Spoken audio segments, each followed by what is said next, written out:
Hello, welcome. Thank you all so very much for joining us. I am so excited because today I am talking to someone who's had a massive impact on my business. And I think that she's really helped me gain so much confidence in terms of how I speak, how I show up, and even how I think about leveraging platforms on social media. So today I have the lovely Valery. She is my podcast manager, and she has dedicated her life to supporting others to think about how they show up as a thought leader. And that she's also developed an academy where she supports others who support thought leaders as well. Welcome, Valery. Welcome. Thank you. I want to say welcome. Thank you so much for having me. I am so excited to chat with you. Yay. Thank you so much for joining me. So those of you who are watching the replay, please make sure that you let us know that in the comments. If you have any questions or thoughts for us, you're welcome to type them in now. And you're also welcome to leave them in a comment if you're watching the replay as well. I'll make sure that Valery gets access to them. So Valery, what I honestly just wanted to do today was one, have a chance to connect with you because it's always so much fun to connect. And I think we always have so much fun whenever we talk. It always starts like a 15-minute conversation becomes like a 1-hour conversation. I know. So I'm really excited to connect. But even more than that, I thought that a lot of people that follow me and a lot of people that have the opportunity to probably listen to my podcast or engage with any of my content would also be very, very interested in your perspective. So can you just tell us maybe a little bit about yourself and even how you got into managing and launching podcasts? Yes, of course. So my name is Valery, and I'm a podcast manager, a cool podcast manager, and I have a program also to teach VA freelancers how to start as a podcast manager. But I got basically into, I'm not sure if I told you even, I always wanted to work online. That's just like I wanted to travel the world, and then I booked a one-way ticket to Bali because I realized I cannot stay here in the Netherlands and then start something for myself. So I moved to Bali, and then I started as a VA, and then I came across Podcast Manager, and I met someone who was a podcast manager, and I was like, this is so excited. And then I started learning everything what I could find about podcast management. And then I made the shift from VA to podcast management. And here we are, almost 2 years later, teaching other people how to start a podcast manager business. So short, but that's basically how I started. I love that. Yeah. And can you actually tell us a little bit about your first service? So before she actually started supporting VAs, she actually started by supporting service providers with launching their podcasts. How did you decide on that launching piece? And how has that gone?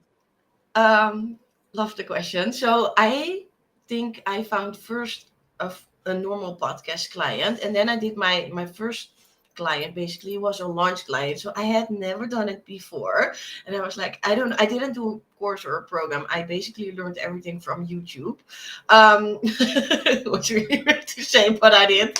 Um, so I did my first launch, and then I loved the whole process from, okay, someone is like, I want to start a podcast. Can you help me to like going through the whole process? So creating the cover art, planning out the content, setting up the hosting, etc. to actually like launch their podcast. So the whole like process.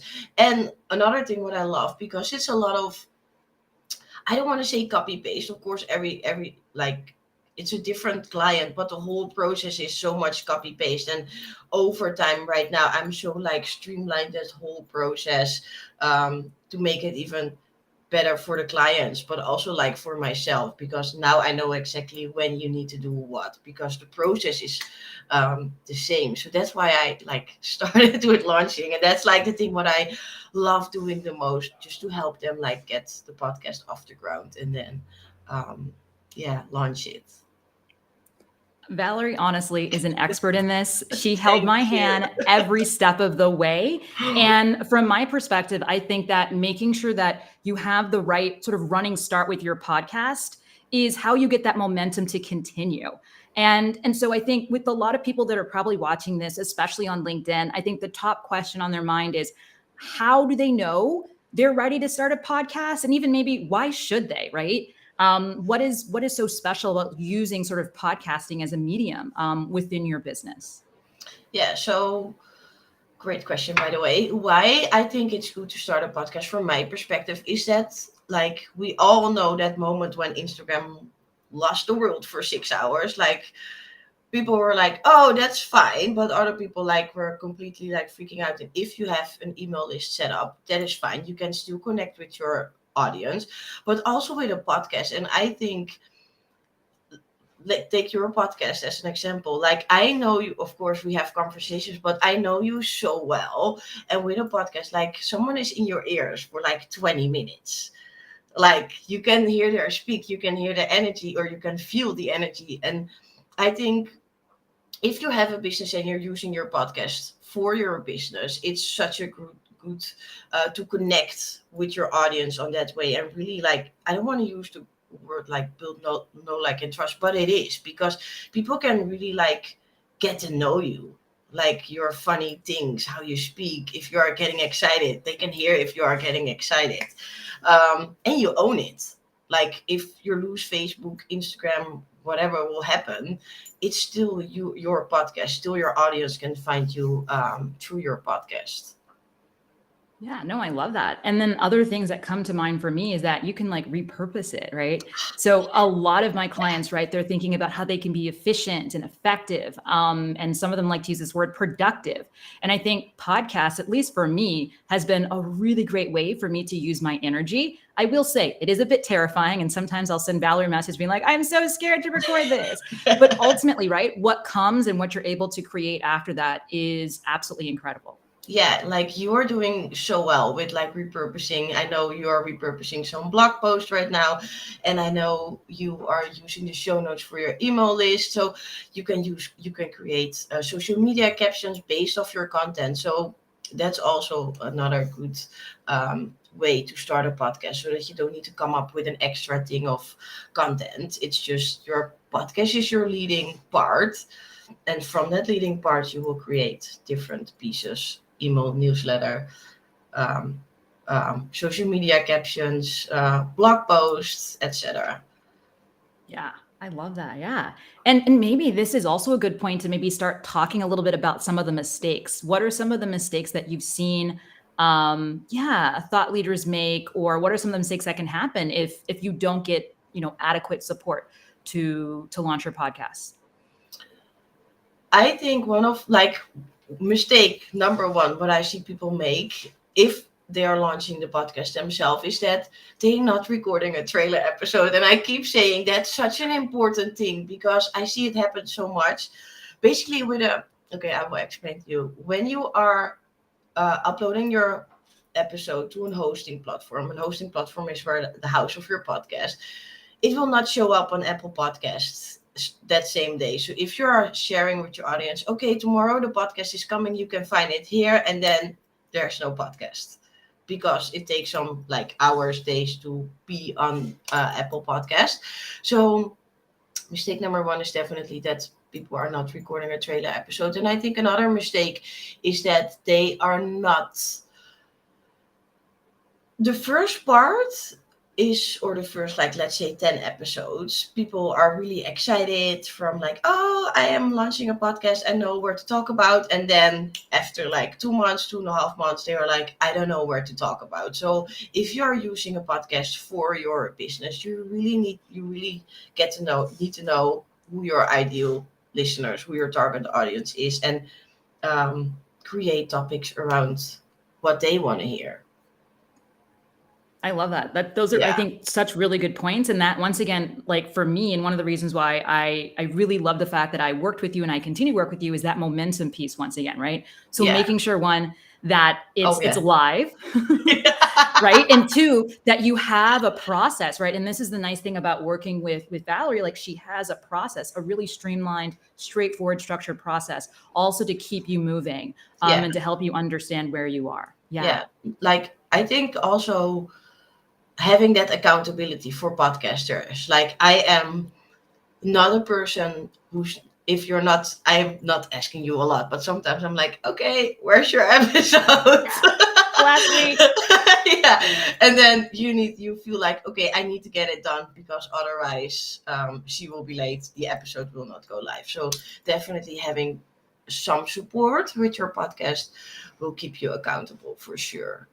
No, I love that. I mean, that's the same exact reason why people even work with me sometimes, right? Recognizing like, hey, working together, you're gonna have this safe space, but you also need to show up and get your homework done that you've assigned Yes. to yourself. Yes.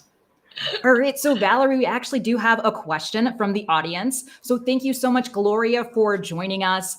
Those of you who are watching this, or even if you're watching the replay, you can feel free to leave a comment with your question. But Gloria asks, there are so many podcasts out there. How do you ensure yours doesn't get lost in all that's out there?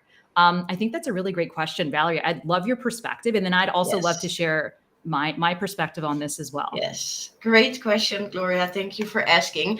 So, yes, totally right. There are so many podcasts out there, but also if you use again the podcast for your business, you already have like your audience, your people, your quote unquote fans who want to listen to what you have to say and not listen to what everyone else has to say, but really like focus on what you have to say. And also something what I want to share is that on average one person listens to 7 different episodes on a weekly basis. So I listen to 4 because I also have my clients, but every week I'm tuning in on those 4 people and I will listen to that.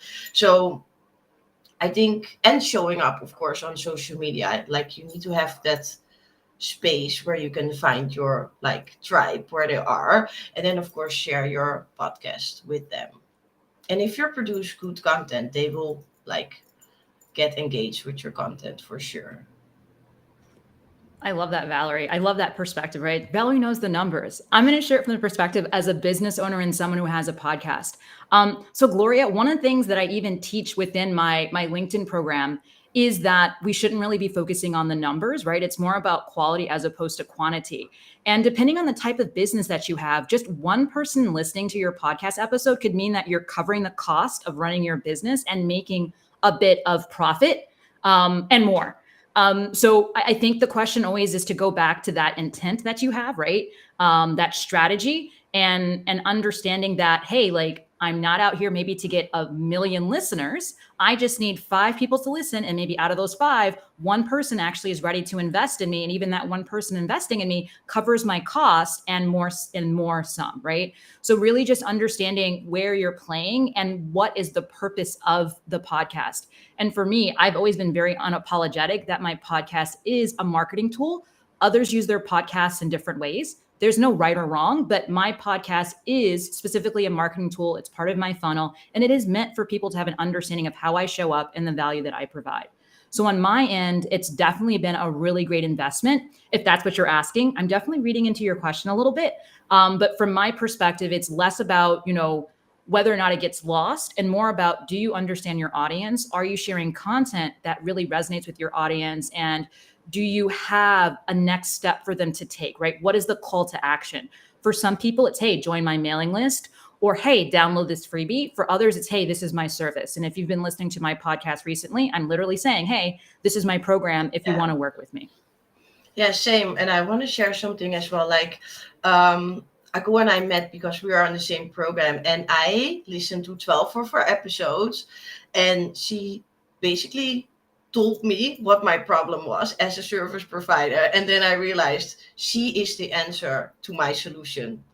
I need to sign up with her program. So what you said, like basically having that call to action and even educate your like audience and then funnel them so straight away into your program or service, whatever you offer.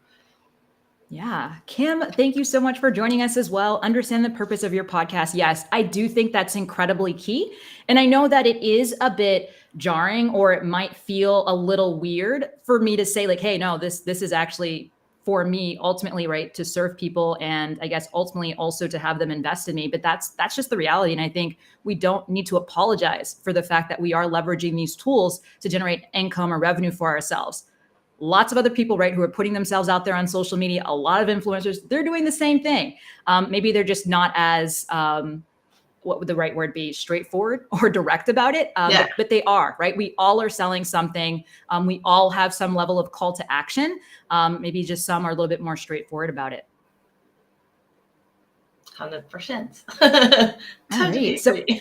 yeah, if there are any more questions, feel free to make sure you put them in the chat. I do have a little bit, a few more questions for you, Valery. I would love to know, what is your favorite part of sort of going through this process of helping people launch and helping them manage their podcasts? I think my favorite, I love editing, but I think the favorite part is that when it's finally like after I work with an 8-week time frame, so we work like really close together, and then after 8 weeks the podcast is out, and I am just excited as they are, that I'm like, yeah, it sucks. Like even with you, because you told me like you want to launch a podcast, and then we start talking and you were like, I don't know, like you were excited but not like yeah, and then when it was live we were like yeah, celebrating so much. So I think then it's not done in the sense of like, okay, we are done working with each other, but it's just like a whole process where someone is going through during this 8 weeks. It's just not, okay, I decided I'm launching a podcast, here we are. No, it's just a whole process. And then when it's finally there, I'm like, yeah, it's so excited. Yeah, no, I love that. And honestly, Valerie's like the best cheerleader ever. But I think it's also important to note, like, she doesn't bullshit. She'll be like, yeah, I don't know about this, right? And I think that that's always great too. When you are working with another service provider, you do have someone that's supporting you, whether it's with your branding or your marketing, making sure that you trust them. And they're also going to call you out. Valery will call you out. Yes. And I'm curious, within this academy that you have to support VAs becoming podcast managers, what are some of the top tips that you share with them? It's so much, to be honest. I can imagine.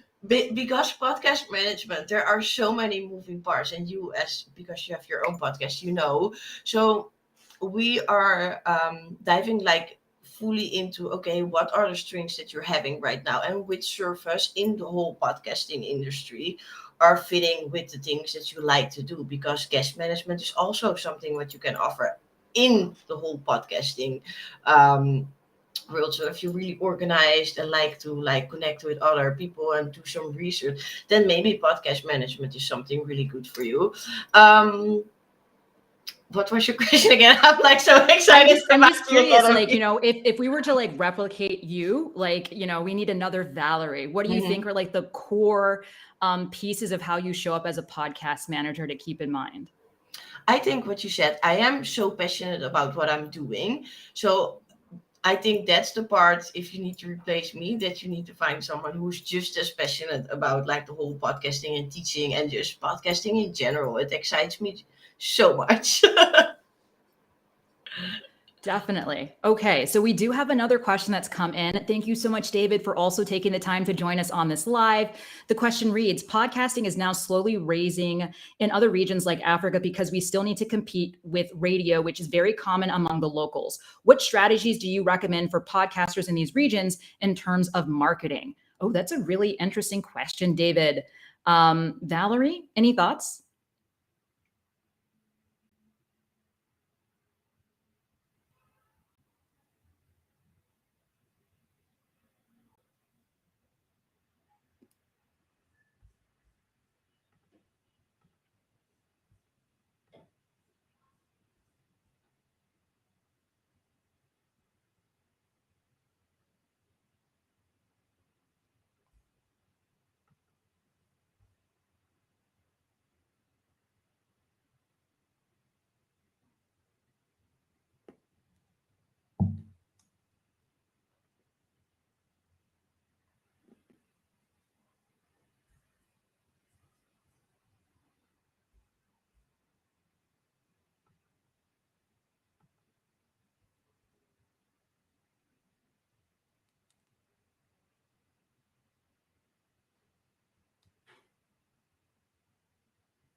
Oh no, I think we might have lost Valery. Really sorry about that. I do know on my end, my internet's been a little bit buggy, so I wasn't 100% sure. So we'll try and get her back in. Hopefully, all of you can still hear me and see me. But David, I'd love to provide my perspective. My thought is that Valerie might have shared a few things.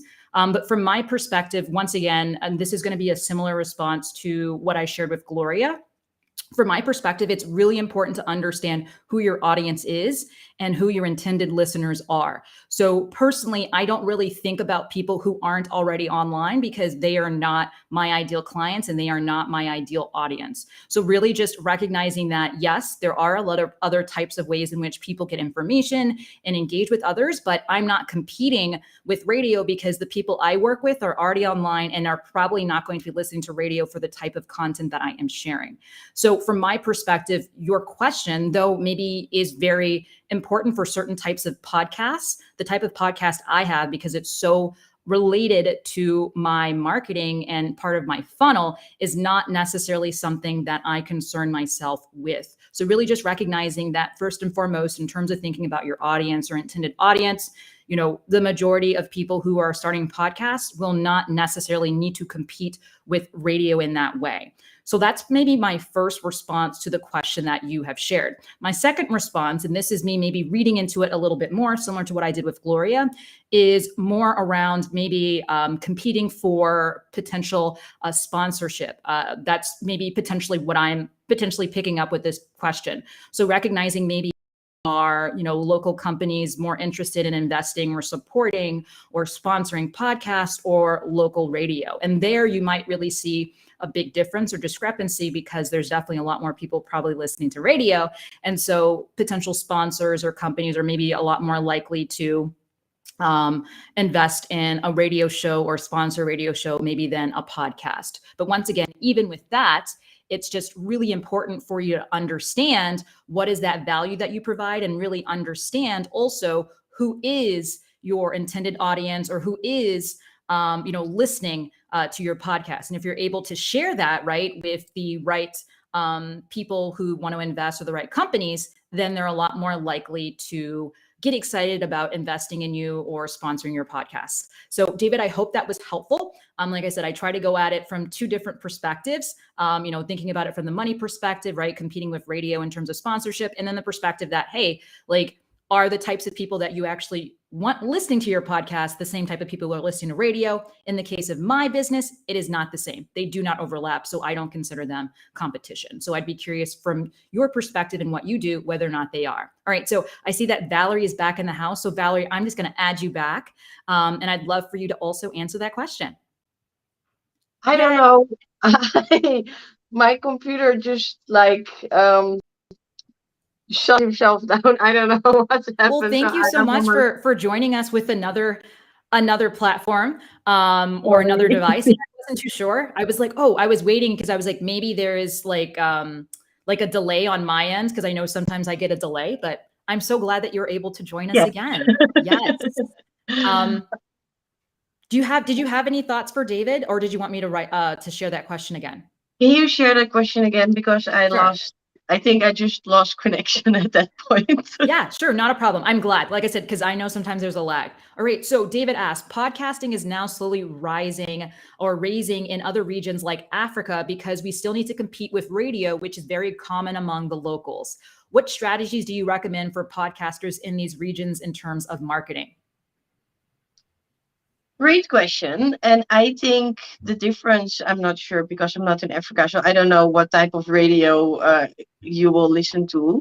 But I think it's back again with creating that content where your audience wants to hear, instead of, I'm not sure again what type of radio you have in Africa, but in the Netherlands, we have the radio. They are not sharing any content where people can learn from. So I think providing that content where people where you educate your audience from, that's the main difference. And your marketing, I think showing up on your social media will definitely be a strategy to follow. Yeah, thank you so much for that, Valerie. I shared something very similar, right? Recognizing that, who's your attended audience, right? So in the case of my business, I was sharing that my audience is not listening to radio, right? I'm not competing with radio because our audiences don't even overlap, right? So really just understanding where you're trying to play. And once again, going back to that intention, what is that purpose of that podcast? Yeah. I think the next question I have for you is I'd really love your thoughts on trying to monetize a podcast, right? What are some of your thoughts on how to do that? Because I know for so many people, when they start podcasting, they realize that there actually are costs associated with it, right? So in addition to your time, which is money, right? If you're doing something that is taking, money away or time away from something else, having the right equipment, right? Or renting a place to actually record can cost some money. So what are your thoughts on monetization, and what are some of the first steps that thought leaders can take in relation to that? I think the most important part if it comes to monetization is already, of course, having that audience, but you also need to create a funnel and see where you where you fit where your podcast fit in. And I already mentioned it, like I signed up for a 12 months high coaching program because of listening to her episodes and really like addressing your clients' pain points so that you can fill them in and make you the solution to their program. And or even like if you don't have a program yet, but even like funnel them into your service, or funnel them, let them sign up for your Facebook group or for your email, that they are on your email list, and then you can funnel them even more into your service program, course, whatever you are offering. I love that, right? And I think once again, maybe the theme of this conversation is like purpose and intention. Because I think for so many of us listening to podcasts, we just enjoy them so much. We don't necessarily reflect on the strategy behind them. But I promise you, any podcast that you've listened to over 30 episodes of, or maybe is that cut off 25? Is that where they typically dip? I forget. There's like a magic number for a lot of podcasts. Where they stop recording, or where they tend to dip, or they just stop. 10. Is it 10? It's just 10, right? Yeah. So if you've listened to a podcast that has more than 10 episodes, the podcaster, right, has probably put a lot of time and energy into thinking about what is their strategy and what is the purpose of having this podcast. And so I think that's maybe the theme of our conversation. Like there does need to be some internal conversations and maybe some external conversations, thinking about the purpose and the intention. Yeah, 100%. Yeah, definitely. It is so, like, a lot of like the people that we help, or that I help with the launch of their show, they all know, okay, it takes some time to like get your, and it doesn't go about your download numbers, but get your audience familiar with your podcast, and slowly, like same as where you are going through, it getting easier and easier to like funnel them into, in this case, your program, or just like make them aware of that you have something. Yeah. Awesome. Okay, great. So I think those are all the questions that I have. And I would say thank you so much for everyone that actually took the time to join us and share questions. This is absolutely amazing. Questions or even your thoughts. Valery, maybe before we end this conversation, anything else you want to share about podcasting, or maybe even about your work? No, you should all launch a podcast. It's such a great... I love that. Everyone should launch a podcast. No, but besides that, like, and I think I saw it in some of the questions, like the industry is growing so much, and we also talked about that you can get quote unquote lost. But if you have your audience, that will not happen. Like, people will listen to your episode because of you. And I think one thing, what I think is also really important, is that you show up on your podcast completely, fully as you. Because then people can connect with who you are, and they will like eventually fall in love with you and like sign up for anything what you try to sell. I love that. Thank you so much, Valery. We have someone who just joined us. Hello, David. Thank you so much for joining us. Do you have a question for Valery? We're just wrapping up. You are welcome to leave it in the comments. Well, the last thing I just wanted to share was, okay, please type the question. David's like, I have a question before you go. I love it. Type it. We will wait, David. Valery's got important things to do. Don't we all? Please, David, go ahead. Oh, okay. We have somebody else that just joined us. Okay, so we're going to take this next question. And David, please go ahead and type. I know there is a bit of a lag, but please go ahead and type your question. So this question is it becoming too saturated, especially with apps like Clubhouse? No, it's totally different. Like Clubhouse is, I'm not an, I don't, I'm not sure. I was on Clubhouse. I'm not on Clubhouse anymore. So I think the peak from Clubhouse is just slowly going down. It's nice to be on Clubhouse. But I think it's different. Like Clubhouse is more conversational, like everyone can join, everyone can say something. And with a podcast, you are sharing your expertise, you are educating your audience instead of like having just regular conversations. I love that, Valerie. And actually, I find Clubhouse very overwhelming. And I recently tried actually doing a Twitter space, which is like their version of Clubhouse. And I know that LinkedIn also has a similar sort of feature to Clubhouse as well. And personally, I find it incredibly overwhelming. Just to your point, Valerie, because when you do a podcast episode, even if you have people that you're interviewing or there's multiple people part of it, it is very much a enclosed space, where everyone can tap into it, but everyone is not necessarily part of it in the same way. Yeah. I don't know. And I totally feel you with that Clubhouse. When I basically bought an iPhone. I'm not an iPhone user. I bought an iPhone to join Clubhouse. And then I'm like, I joined some conversations, but then I'm like, there is so much.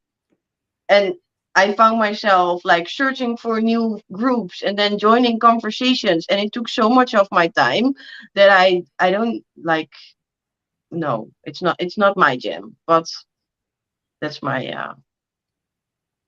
Yeah, I'm with you, Valerie. I tried it as well. I thought of it actually as using it as part of my marketing and part of my funnel. And I quickly realized that I prefer live videos, and even more than live videos, I prefer having my podcast because it's there, right? It's there. It's anybody can go to it at any point in time. I can repurpose it, I think, so effectively. And I know that there are a lot of people that do record their Clubhouse conversations, and they do record their Twitter Spaces conversations, but I still think it's a bit different.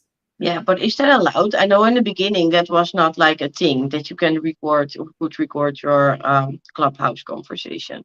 I think now you just have to let everyone know. Oh, okay. But I haven't been on Clubhouse in months, so I'm not sure where Clubhouse is now, to be honest. Sorry. Nothing against Clubhouse. But I don't see it anymore. Like when Clubhouse just came up, you saw it like everywhere was talking about Clubhouse. I'm doing Clubhouse rooms. You should join from Instagram to Clubhouse. And now nobody who I follow is on Clubhouse anymore. Yes. All right. So let's see. We got 2 more comments. So first of all, oh, wow, there's 2 different Davids. I love this. So the first David says, thanks, Aku and Valerie. Let's do this often, short conversations, but worth to listen. Thank you so much, David, for your question. And then the other David has finally come with his question. He says, in a case where you want to turn your podcast into a social enterprise, what are some of the main activities that you can do to ensure that your podcast is socially creating impact? And then he says, and thanks for waiting on my question. Any thoughts, Valerie? Can you repeat the question again? Sure. In the case where you want to turn your podcast into a social enterprise, what are some of the main activities that you can do to ensure that your podcast is socially creating impact? I think just sharing your knowledge, right? That's how what comes to mind right now. Yeah. What are your thoughts? Yeah, I think your point, honestly, Valerie, I think that's really it. I think that just sharing your perspective, and I mean, this is something that I try and keep in mind with my podcast because I call it open door conversations. The whole point is to provide other perspectives. And I think that once people recognize that there's no one right way to do anything, that all of us have our own version of reality, I think that's already having a positive impact on the world.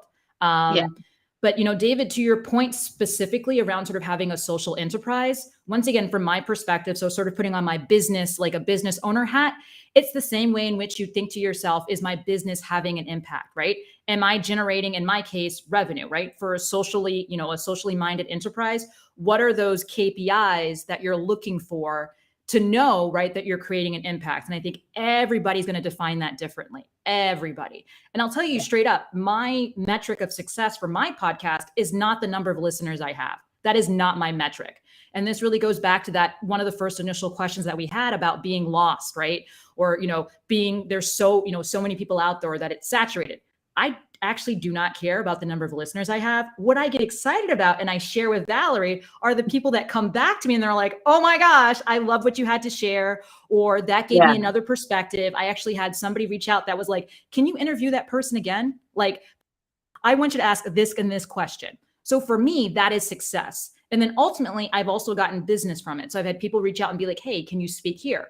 Or, hey, like, I'd love to work with you one-on-one, right? So really recognizing that there are different metrics for success, but I would really recommend that you do not use number of listeners as that metric of success, unless you have a book and you already have 1 million followers and all you want to do maybe is this like mainstream sponsorship. But I actually know a lot of people that have podcasts that don't have massive followers that still get sponsorship. So I think it also really just depends on your niche and really how you show up and you sell yourself. Yeah, and there are other, to come back on the sponsorship, there are also like different types of sponsorships. Yeah. Okay. Maybe to close out, because it sounds like some of these questions, like I'm reading into them. Like, I'm going to be honest, I'm reading into them. These are the stories I'm telling myself. This is not what people are saying outright. But can you maybe share like different types of sponsorships and maybe tell us a little bit more about that monetization piece? Yeah, so there are basically like two main sponsorships, like one from the brands. And if it's a big brand, it doesn't really matter if it's a big brand, but you have also like the affiliate part. So, and with the affiliate part, let's say you are talking, okay, LinkedIn, it doesn't have a paid thing, but headphones. We're I cannot come up with something to see me. So you are doing or recording an episode about hearing, or I don't know what to say, but basically you can sign up for a product and then sell or promote that same product into your episode. And then when people are purchase it through your link, you can receive money from it. So that's also another way, instead of like doing the big sponsorships. And basically the sponsorship from brands, you need to have so many like listeners, download numbers, and your audience needs to be so big, but the profit from it is not as much as people are thinking. I think the affiliate way works way better if you have an like fan-based audience, that if you're saying you need to like buy this, that they will follow. I think that works way better. Or you need to be like Joe Rogan or something like in that reach, of course. Then you have like, okay, sponsorships are working great, but not if you have like 20,000 downloads or something. And that's a lot. Yeah. Thank you so much for that, Valery. And just to add like my, once again, my perspective of it, my own services and programs technically sponsor my podcast, right? So I talk about my own services within my podcast as well. I think that's the best way to monetize, where you see the like easiest, fastest profit. Amazing. All right. Well, thank you so much, Valery, for your time, for your knowledge, for your perspective. Thank you also for battling through the device issues. Thank you to all who've joined us. David and David, I think it's amazing. Do you see their comments in the chat? I think it's so cute. They're like, nice to meet you. Let's catch up. It's so cute. So I can see the comments. Thank you all so very much for taking the time to join us today. If you have any other questions for Valery, you can feel free to leave it in the comments. And I'm so excited because Valery is also going to be creating a little workshop actually for my LinkedIn program, Uplevel, for thought leaders that are thinking about dipping their toes into becoming a podcaster. So, make sure that you take a second to join the waitlist to my program if you want to learn a little bit more about not just podcasting, but also my approach to podcasting and also how my podcast manager shows up and how she supports me, because she's putting together a bonus for that. So once again, yeah, thank you all so very much for taking the time to join me. Please make sure that you take a second to also follow Valery and all the amazing things that she's doing. She is on LinkedIn, but she typically spends more of her time on Instagram. So make sure that you find her there as well. All right. Thank you all. Valery, anything else? No, I thank you for having me. I am so excited for the launch of your program. And yeah, thank you all for joining us. All right. And best of luck with your launch as well. Thank you. Thanks again. Bye, everyone.